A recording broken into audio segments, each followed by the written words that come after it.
So Mike, introduce you guys briefly. How long have you been married? And just give us the quick bio here. Oh, wow. The quick bio. So we're not exactly sure how long we've been married unless we reflect on our daughter's birthday, but I believe we're going to celebrate our 24th anniversary on March 22nd this year. Wow, that's exciting. Congratulations on that. Absolutely. So because of the nature of time, let's just get right to it. There was a significant event that happened in the Taylor family, June 28th, 2015, I believe. Before we get to that event, help paint a picture for us of the Taylor house, the Taylor marriage, where Mike was at, where Tiffany was at before this event. So Mike, why don't you start? Where were you at before this event? Well, it's kind of ironic, Josh. I am a farmer, and I was busy building barns. So I worked a lot, worked hard. We lived in Broadview, and I just say this with respect and humility towards everybody else. There are a lot of other people affected on that day in June in 2015. So hopefully anything that I say today isn't hurtful to anybody else. But we were going along in life, and I was working really hard. We'd been on this path of trying to create heaven on earth, and I was blessed in a lot of ways, but struggling with really deep insecurities about myself and kind of who I was and what I was doing. My walk with Jesus was, if you go back a couple weeks, we talked about having both feet, firmly on the cornerstone of Jesus. I kind of had one toe over there and 9 toes on my own rock, and I had been busy in a lot of ways doing what I thought was good for my family, but really what I was trying to do was cover up my own inadequacies, my self-doubt, and storing up treasures in a kind of a crazy way. I worked really hard, but I got my identity from things, from accomplishments, from my job, from this image that I was trying to create of everything's okay. And everything wasn't okay. And I was a seeker. I was starting to walk with the Lord, but things were difficult, and our marriage was just okay. It wasn't great, and so it was kind of interesting. I don't know if you want me to keep going.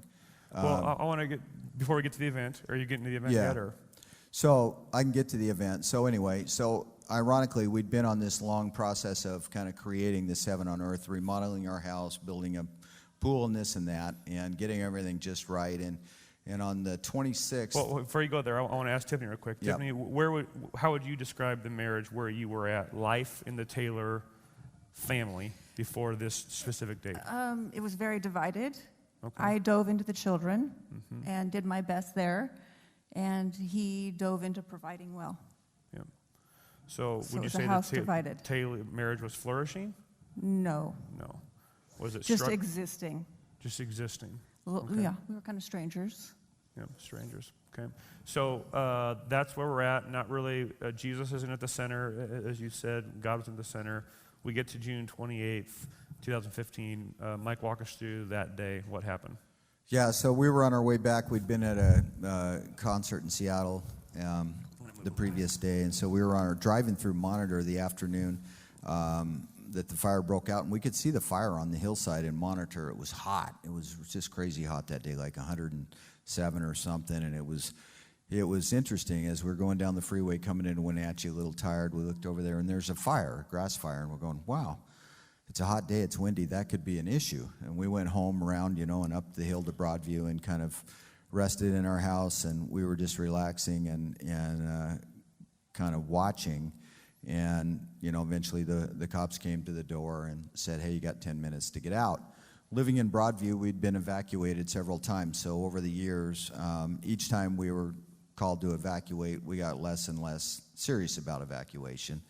This time we just kind of got our stuff together, got the cars. We had enough kids there to drive the surplus of cars and all that stuff down to the hotel. But I would just have to say to you all that, I was so prideful about that house and the way I had it all figured out and all decorated and laid out just perfectly. And I stood on our second floor balcony, and I could see the fire coming into the neighborhood, and some of my neighbors' houses were literally exploding. And I was walking out the door. I turned on the irrigation system, and I was so prideful that I told myself, oh, we're going to be fine. We have a brick house. We have a concrete roof. We have all kinds of hardscape. We've got a swimming pool that's a barrier, and we got this. We're fine. And it's just embarrassing that I was that prideful. So we left and went to the hotel, which by the time you got down the hill into Wenatchee, it looked like the entire town was on fire. So we left town, went to Chelan, slept in my mom's garage up there, and about 4:30 that Sunday morning, we were laying there in bed, couldn't sleep, and both of us just all of a sudden had this feeling that our house was gone.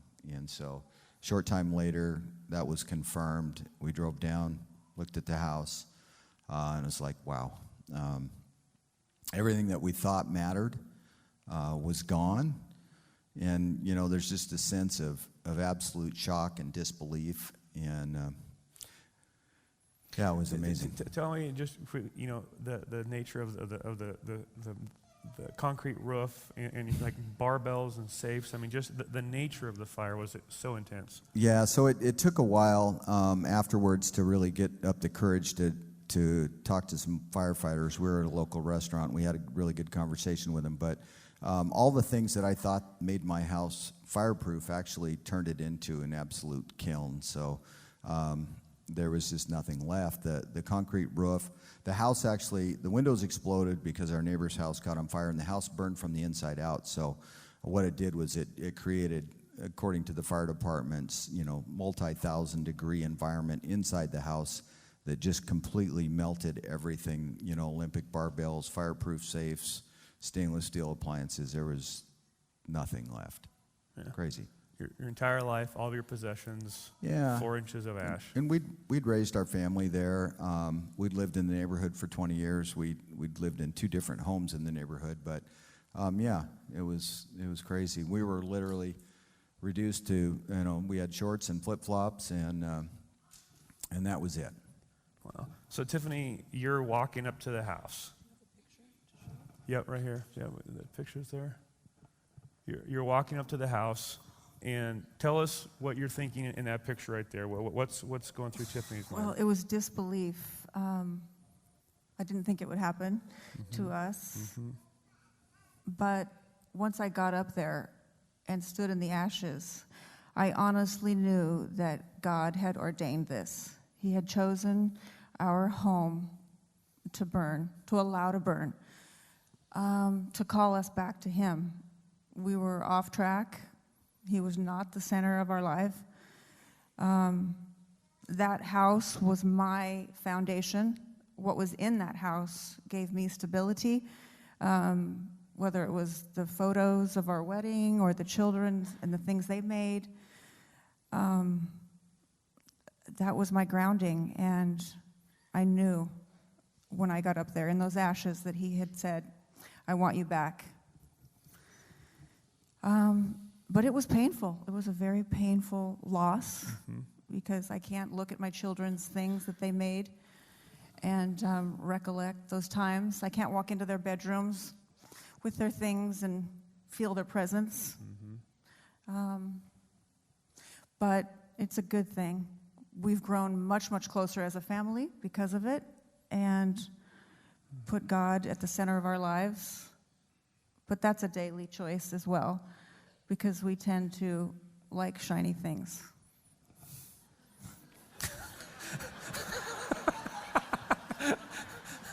All different kinds of shiny things. It's not easy to be up here. It's truly, I'm here with a humble heart, and it's a struggle that Mike and I both have, and we can either help each other out and be strong and put God first in our life and make Him the source of our happiness and our peace, or we can choose objects and face destruction. we absolutely have to hold one another up with God in the center. Yep. Now, Tiffany, was there any anger?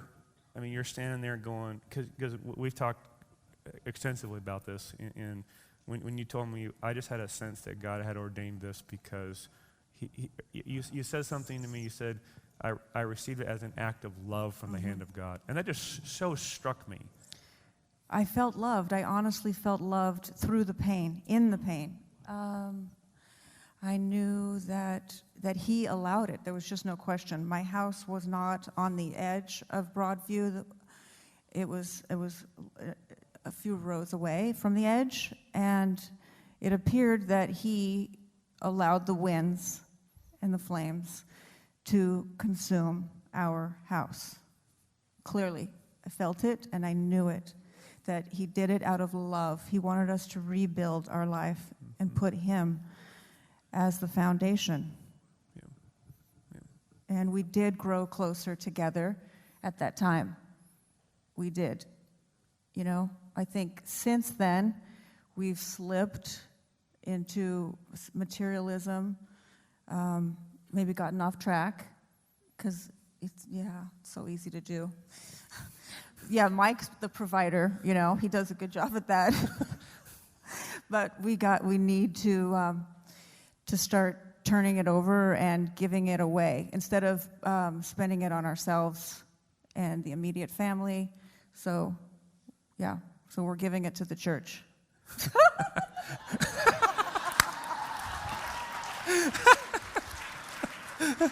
Mike, you sent a text to a mutual friend, and you said, I think the text just said, he showed to me, the Taylors needed a fire. What did you mean by that?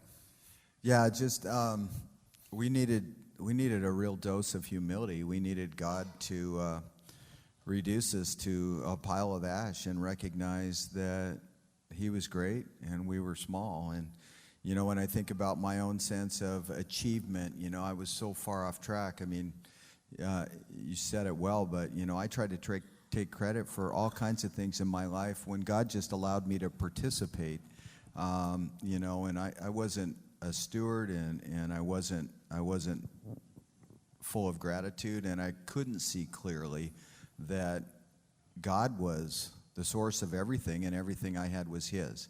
And I just had completely missed that in life. And I feel like I understand it better, but to Tiffany's point, you know, if that fire was the beginning of a new journey for us and a new life, then I see God continuing to refine us. And, you know, we talked a lot about that, how that refinement process works. And, you know, in our sinful nature, we do get off track. And I would just say that when we're off track, either one of us or together, there's just not that sense of joy, that feeling of contentment that we get when we're really walking in the Spirit and we're giving it up to God, and we're clear-minded about being stewards and being faithful to the kingdom and not trying to build an earthly heaven, but to be working on kingdom purpose. And so that's the journey that we're on, and I can tell you that it's life-giving when it goes right, and it is absolutely life-taking when you get off track. And I don't know if I can continue, but I was telling Josh at the end of the summer that, you know, our city group kind of took a break, and we work in the cherry industry, so there were some skip Sundays, and there was just a lot of gaps in our spiritual life at the end of this past summer. And I just came to Josh one day and I said, you know, the joy's kind of come out of this thing for me. And I just know that when I'm truly walking in the Spirit, when I'm here every week, when I'm in community, when I'm in fellowship with other men, when we're in our city group as a couple, that those are the things that keep me grounded when I'm in the Word, when I'm in prayer. Gosh, life just goes so much better, and there's so much more joy. But when I'm left to self, it's still tricky. It's slippery out there. It's, you know, Good Friday. I mean, we had a Good Friday every week for a couple of years. You know, Black Friday or whatever you call it. Bad Friday. Shopping Friday. You know, yeah. Black Friday. So shows how I know what I know about it. But I'd just say if I had any advice at all, that it feels better to give than to receive, and I think that's God's purpose, and He built us that way for a reason. And there is no amount of living for self that can bring the joy of Christ. Yeah. And so that's kind of where I'm at and where I'm striving to be, and humbly acknowledging that it's a journey, it's a process. Yep. Tiffany, I'll give you the last word.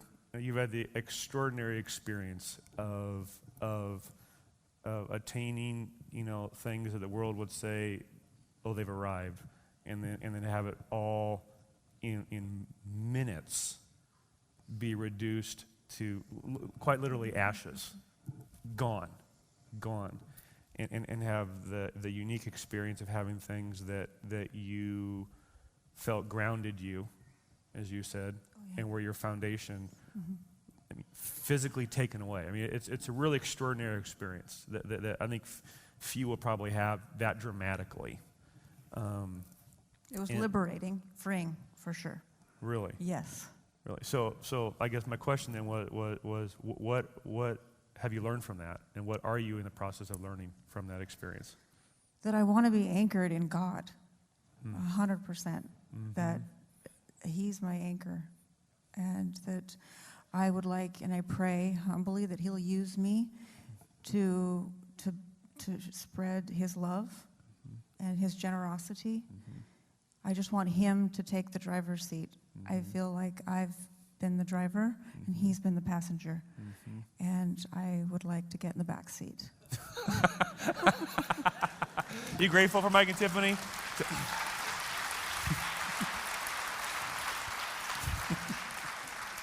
You have something you want to add, Mike, quickly? Oh, I just had one thing I wanted to add, because I think one of the things that really struck me is that we're all gonna leave this world with nothing. We came into the world with nothing, and we're gonna leave the world with nothing. And I would just say that I'm eternally grateful to God for the experience of leaving it all and having our family come through it safely. And all the rest of the families that went through that experience came through. There was no lost lives. And we got to look ahead a little bit and see what it's like to leave it all behind. Yeah. And find out that on the other side of that, things are really glorious. And That's so right. Praise God for that. That's right. Amen. Woo!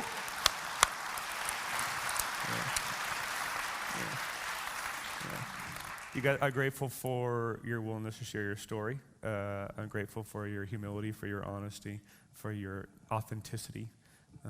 And I know this is an ongoing story, an ongoing journey that's pretty thrilling. And I think we talked about the Sleepy Hollow fire that started this journey, and then there's been the Holy Spirit refining fire that's been falling and devouring and bringing dross to the surface and refining the gold. And I'm grateful to get to watch you guys respond to the fire of God and the Spirit of God. It's a glorious thing, and I'm grateful for the example you are. The Bible says to spur one another on towards love and good deeds, and your guys' honest, authentic, genuine journey in relationship to money, wealth, covetousness, materialism, greed, generosity, sacrifice, life is something I'm grateful for as an example to our church.